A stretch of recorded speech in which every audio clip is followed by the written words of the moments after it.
रवा साल 350 दिन के अंदर 245 लोगों को डंपर, टैंकर और कंटेनरों ने कुचल कर मार दिया।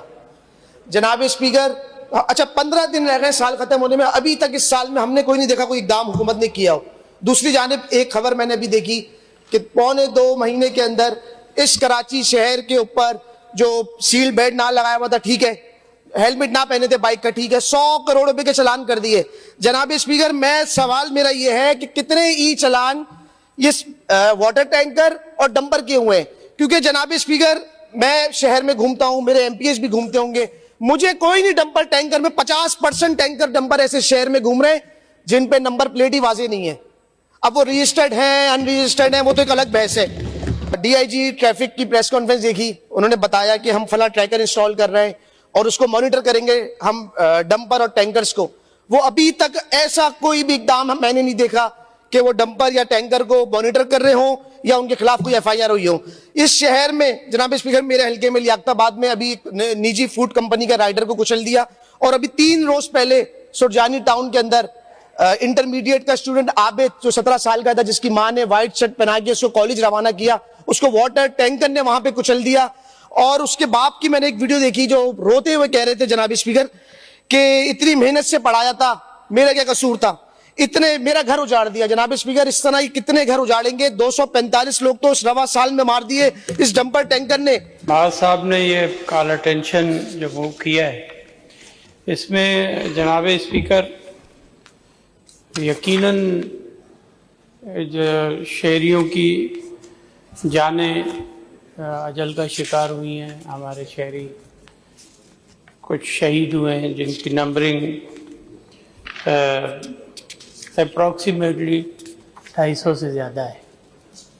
और इस पर मैंने जुमे वाले दिन जब सेशन था तो एक हमने कमेटी भी बनाई है। 2-3 चीज़ें इस पर हो रही हैं। नो डाउट कि हमारे पास ट्रैफिक इशू है, कराची की आबादी बहुत ज़्यादा है और यहाँ पर हमें उसमें ट्रैफिक के निज़ाम को बेहतर बनाने की कोशिश करनी और सबको उसमें हिस्सा लेना है। पॉलिटिकल पॉइंट स्कोरिंग नहीं करनी। हमारे दोस्त पॉलिटिकल पॉइंट स्कोरिंग मुख्तलिफ जमायतों के कर रहे हैं।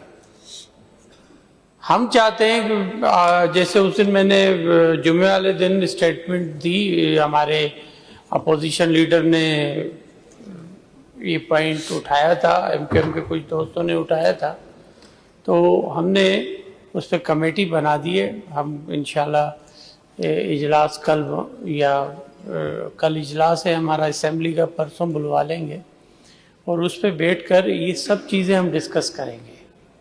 रही बात, महाज साहब ने कहा कि आप उनको बेल्ट बांधे हुए हैं तो उनको आप चालान कर रहे हैं, लेकिन ट्रक वालों को या टैंकर माफिया जो है वो ऐसे सरेआम घूम रही है। ऐसी बात नहीं है। 1 लाख रुपए का चालान ले रहे हैं उनसे, और तफसील में अप टू डेट आज तक की महाज साहब को हवाले कर देता हूँ कि कितने ट्रक, टैंकर वगैरह जो ओवर स्पीडिंग में चालान हुए, वो एक दिन में 3-3 बार भी वो चालान हुए। 1 लाख रुपया सबसे ज़्यादा जो ओवर स्पीडिंग की चालान का हमने लगाया ही ट्रक और टैंकर पर है, और वहाँ पर उनकी हमने स्पीडोमीटर लगा हुआ है।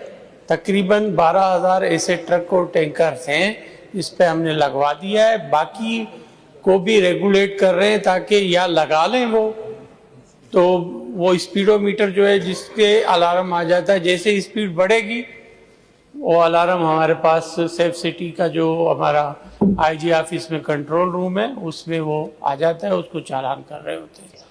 तो हम इस तरफ से कोई बिल्कुल, हमें भी एहसास है इस शहर के शहरियों का, और यकीनन ये जो हादसात हो रहे हैं इसमें यकीनन किसी ना किसी का कोई ना कोई गलत एक्शन होता है जिसकी वजह से हादसा हो रहा है।